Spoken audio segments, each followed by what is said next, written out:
Ageo capítulo 2, versículo 9 dice: la gloria postrera de esta casa será mayor que la primera, ha dicho Jehová de los ejércitos, y daré paz en este lugar, dice Jehová de los ejércitos. Dele ese aplauso al Señor. Este versículo hace parte de una serie de promesas que Dios le hizo a su pueblo en un momento cuando estaban pasando por una crisis.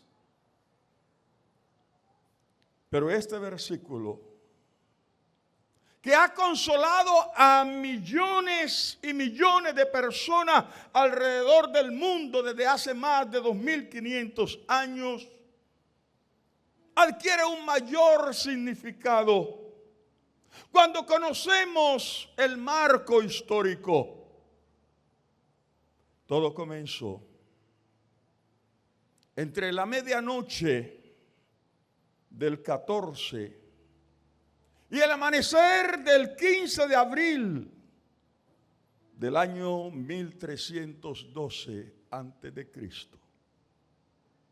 Cuando Dios, después de escuchar el clamor de un pueblo que gemía en esclavitud, comisionó a Moisés para que los liberara de su dura servidumbre. Y la respuesta de Moisés ante semejante comisionamiento fue: sí, Señor, yo lo haré, pero si tu presencia ha de ir conmigo. Porque si tu presencia no ha de ir conmigo, ni para qué intentarlo. Si tu presencia no ha de ir conmigo, no nos saques de aquí. Esta debería ser nuestra actitud en el momento de emprender cualquier cosa. Porque si Dios no está de por medio, lo más seguro es que todo lo que emprendamos se convierta en un verdadero fracaso. Pero si Dios es por nosotros, con ese ánimo, si Dios es por nosotros,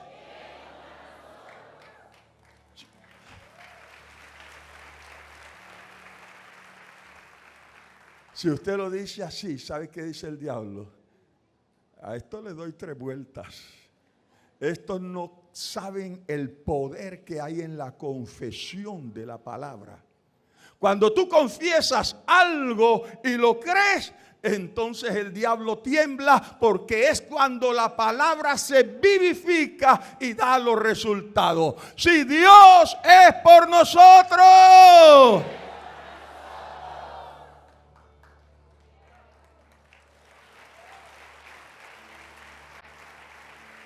frente a tan sabia decisión de Moisés, Dios le dijo: está bien, Moisés, mi presencia irá contigo. Pero extrañamente Dios le ordena a Moisés construir un arca o cofre y poner en ella 3 elementos que ya ustedes conocen. ¿Cuáles son? Las tablas de la ley, la vara de Aarón que había reverdecido y una porción del maná del cual les había dado en el desierto. Esas tablas de la ley representaban la justicia de Dios. La vara de Aarón representando la soberanía de Dios. Y la porción del maná representando la provisión o la fidelidad de Dios. Estos 3 elementos serían el símbolo visible de la presencia de Dios en medio de ellos. Así que ante esa orden divina, Moisés comisionó al orfebre Bezaleel para que construyera el arca o cofre de la alianza. Y Bezaleel junto con un equipo comienzan a trabajar en la construcción del arca del pacto. Cuando estuvo terminado el trabajo y ellos lo entregan a Moisés, y en esa arca o ese cofre se pusieron los 3 elementos: las tablas de la ley, la vara de Aarón que reverdeció y la porción del maná. Dice la Escritura que la presencia de Dios descendió sobre el arca. Ahora, de manera visible, en esa arca estaba la presencia de Dios.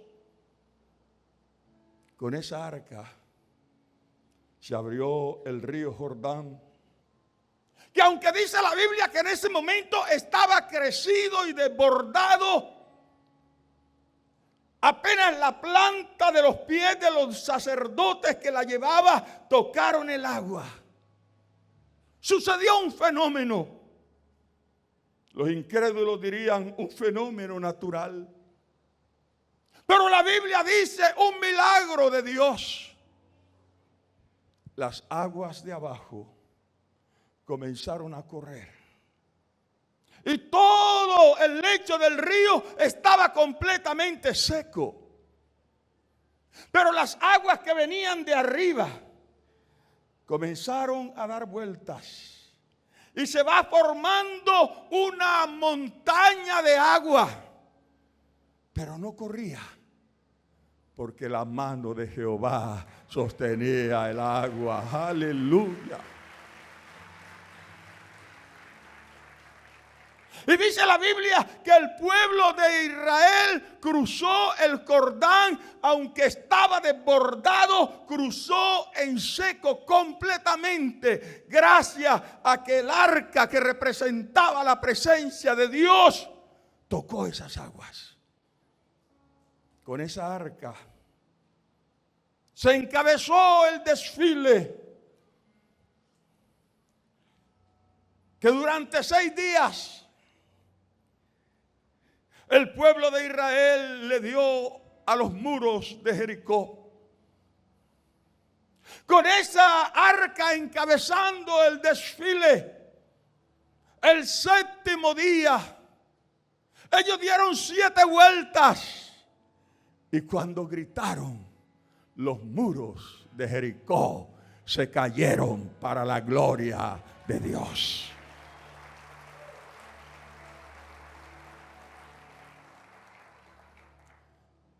Jericó nunca había podido ser tomada. Era una fortaleza. Todos los ejércitos más poderosos habían intentado tomar a Jericó, pero no era posible por su ubicación privilegiada.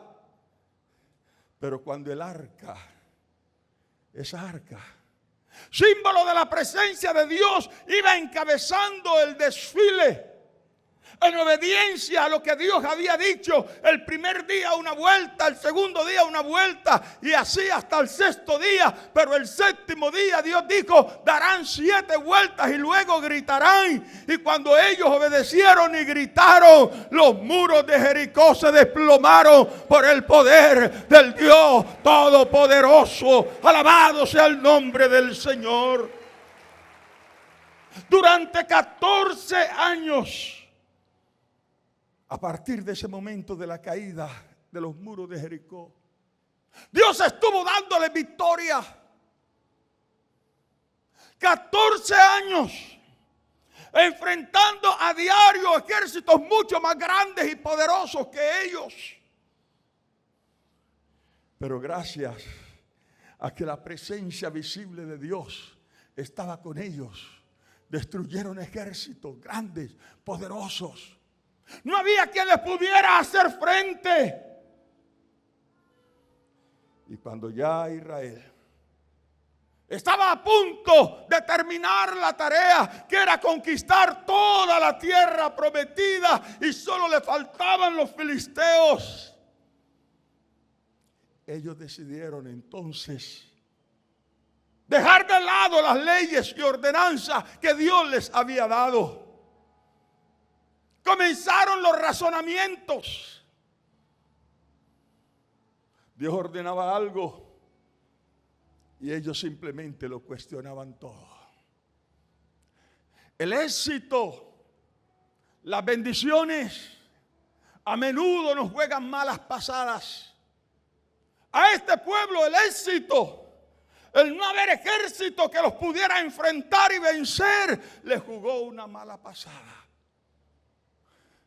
Se olvidaron que ese éxito no era de ellos, sino de la presencia de Dios que estaba en medio de ellos. Y como ellos le quitaron la gloria a Dios para empavonarse a sí mismos, Dios decidió entonces dejarlos. Cuando eran pequeños, cuando eran insignificantes, Dios ordenaba y no cuestionaba nada. Pero no fue sino que llegara el éxito para cuestionarlo todo. Comenzaron cuestionando el direccionamiento de Josué. ¿Por qué debemos hacer todo lo que hace ese viejito? A ellos se les olvidó que cuando Moisés estaba a punto de morir, les recalcó que no se olvidaran de Dios, que no dejaran de ser obedientes. Y cuando Josué asumió, ellos le dijeron: Josué, como obedecimos a Moisés, te obedeceremos a ti. Solamente asegúrate de que Jehová esté contigo como estuvo con Moisés, pero en todo lo que nos mandes te obedeceremos. Pero cuando el éxito llegó, ¿y qué se cree ese viejito Josué? Porque ya Josué era un anciano. Ya las órdenes de Josué les parecían poca cosa.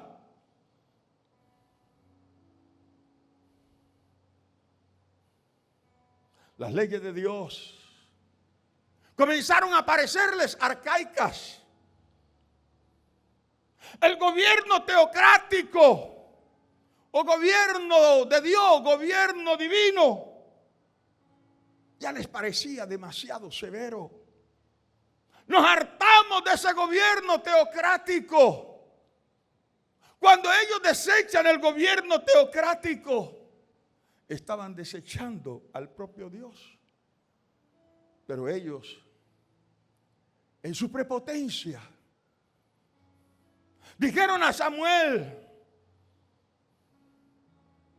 quien en ese momento era el juez de Israel: Samuel, estamos hasta aquí de ti. Samuel, no queremos más ese gobierno teocrático, porque Samuel era el juez que Dios había designado para ellos, pero ellos dijeron: nos cansamos de ese estilo de gobierno. Nosotros queremos tener un rey como tienen las demás naciones. Y Samuel, compungido de espíritu, va a Dios, como diciendo: Dios, ¿qué hice mal? Como diciendo: Dios, si yo soy el problema. Pero Dios le dijo: Samuel, no te pongas así. No es a ti a quien ellos han desechado. No es a ti a quien están desechando, Samuel. Ellos me están desechando a mí. Ellos están desechando mi autoridad. Tranquilo, haz como ellos dicen. Si hay un momento triste en la vida de Samuel, es cuando se despidió del pueblo. Cuando iba a pasar del gobierno teocrático a la monarquía, al gobierno de un rey.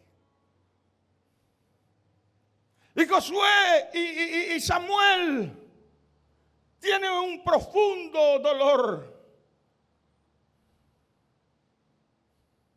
Pero este pueblo,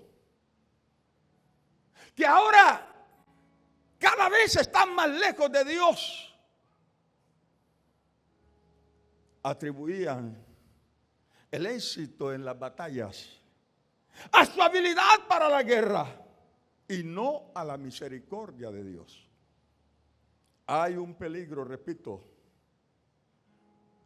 cuando no interpretamos que si hay éxito en alguna cosa que hagamos, toda la honra y la gloria debe ser para nuestro buen Dios.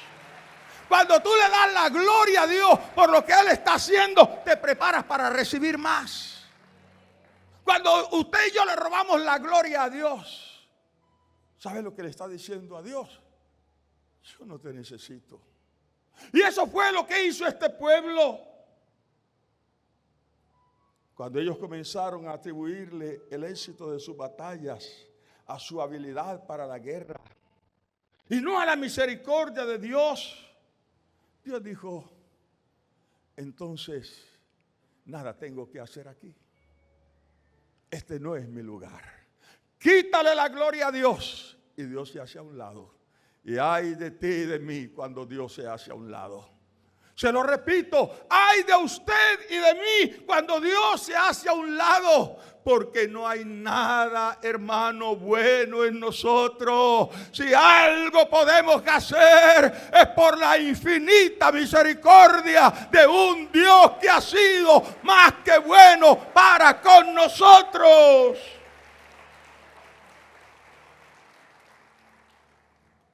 Dios los dejó. Háganle. No me necesitan, está bien. Yo me hago a un lado. Si les estorbo, me hago a un lado. Y Dios se alejó. Y ellos subieron a pelear una batalla contra los filisteos en Ebenezer. 14 años de victoria. Vieron la situación. Esto es pan comido. Lo que no sabían era que ya Dios se había alejado de ellos. Su primera derrota. En esa batalla los filisteos les mataron 4,000 hombres. Y ellos apesadumbrados, ¿qué pasó?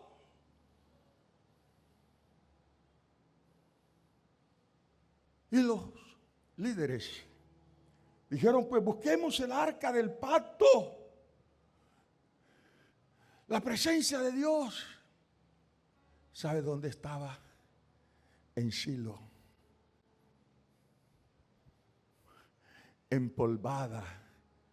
Allá en el cuarto de San Alejo. Es que ya no la necesitaban. Ya sabían cómo entrar y cómo salir en la batalla. Ya sabían que la victoria estaba asegurada. Ya no necesitamos la presencia de Dios. Déjenla en Silo.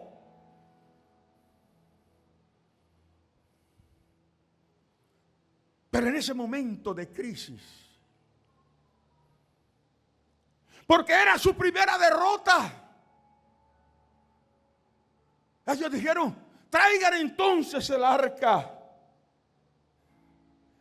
Pero lo que no sabían es que ya Dios no estaba, su presencia no estaba en el arca. Y aunque el arca llegó al campamento, el arca empolvada no era el lugar para que la presencia de Dios estuviera. Dios no habita en arcas empolvadas. Repito, Dios no habita en arcas empolvadas.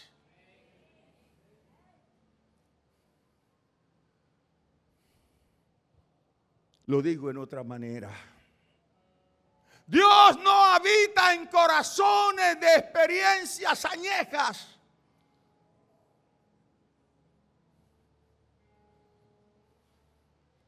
Nuestras experiencias con Dios tienen que ser a diario. Alabado sea el nombre del Señor. Experiencias añejas, experiencias del ayer, es porque el arca está empolvada y Dios no habita en arca empolvada. Es que la presencia de Dios no habita en corazones donde su presencia no es valorada. El arca de Dios, la presencia de Dios en Silo empolvada. Dios dijo, si no me valoran, yo no voy a estar allí. Es que la presencia de Dios no habita donde es menospreciada. Cuando esto ocurre, la presencia de Dios simplemente se va.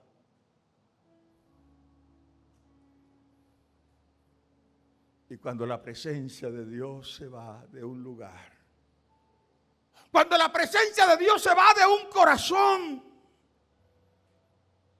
cuando la presencia de Dios se va de un hogar, solo hay desolación y muerte.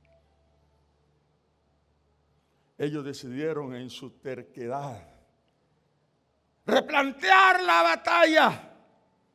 Organicémonos mejor. Nunca hemos perdido una batalla. Vamos a vencer a estos filisteos. Y se organizaron y plantearon de nuevo la batalla. Y la derrota fue peor.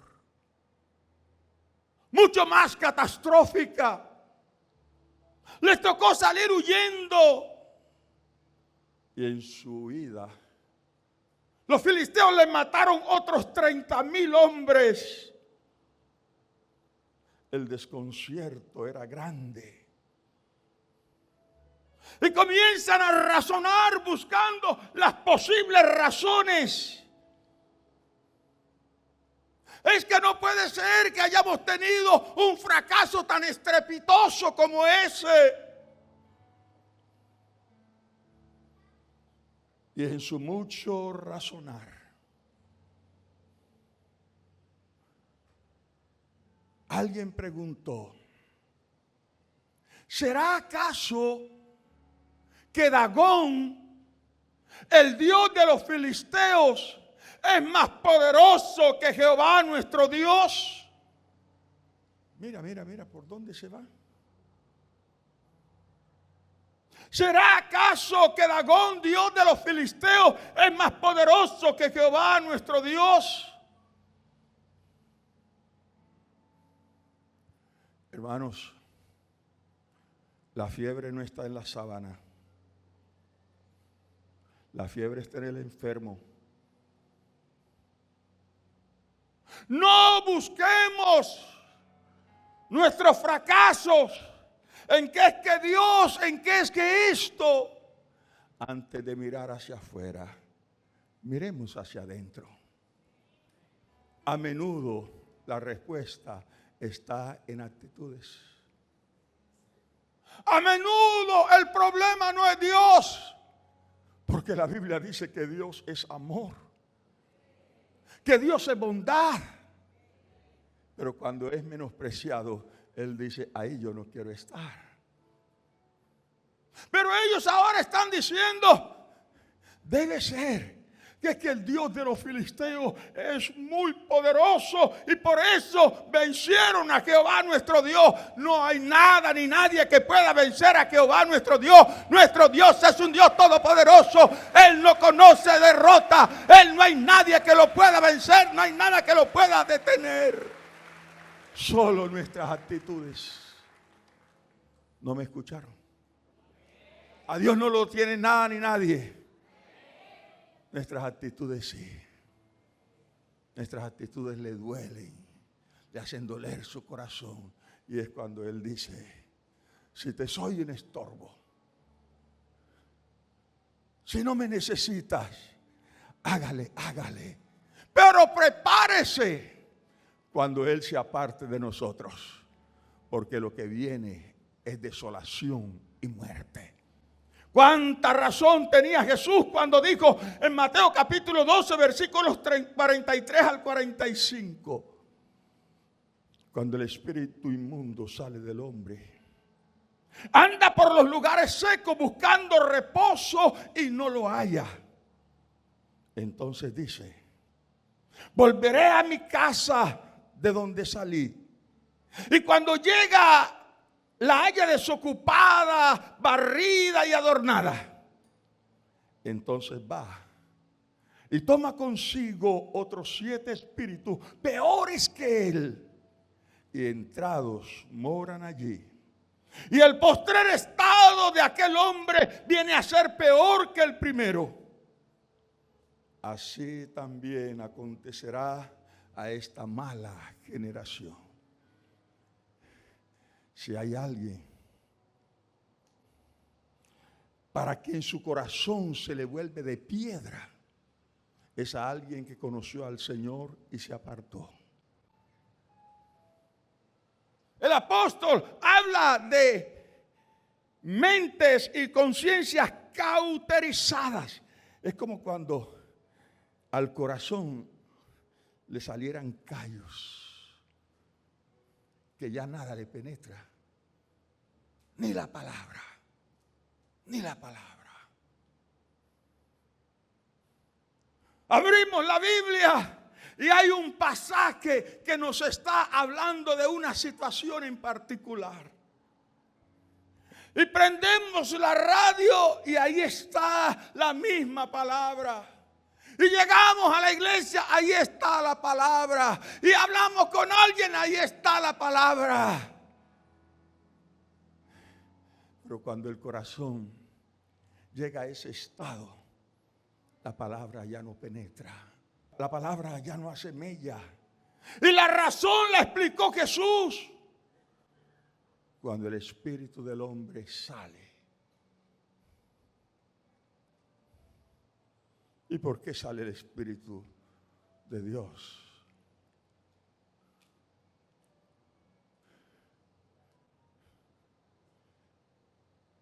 Satanás y Dios son antagónicos. Te doy una buena noticia. Mientras Cristo esté en tu corazón, no hay diablo que pueda entrar. Alabado sea el nombre del Señor. Se lo repito, no hay diablo que pueda entrar cuando Cristo está en el corazón del ser humano. Pero si sale, esa persona queda más expuesta. Porque dijo Jesús, no yo, que sale y va por los lugares secos buscando 7 espíritus peores que él. Vamos a hacer una fortaleza en este. Se nos escapó una vez, ya no se nos escapa más. Y entonces por eso el postrer estado de esta persona se revela contra Dios, se revela contra la autoridad, se revela contra todo. Todo lo que viene de Dios no le gusta. Porque ese espíritu o esos espíritus están influyendo en esa persona. Y quiero cerrar aquí para que juntamente conmigo usted haga una oración diciéndole: Señor, por favor, nunca, pero nunca te vayas de mí. Eso fue lo que le dijo el salmista. No quites de mí tu Santo Espíritu. Él sabía lo que le vendría si Dios quitaba de sí su Santo Espíritu.